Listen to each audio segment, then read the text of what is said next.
નમસ્કાર. જય ઠાકર. જય ઠાકર.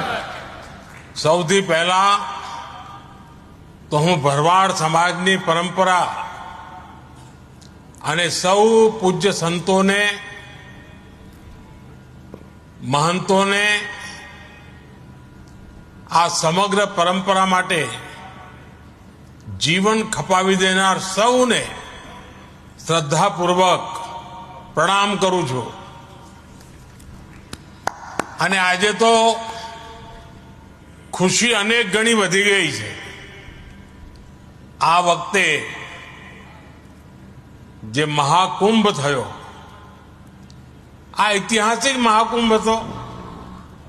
પણ આપણા માટે ગૌરવની વાત એ કે મહાકુંભના આવા પુણ્ય અવસરે મહંત શ્રી રામબાપુજીને મા મંડલેશ્વર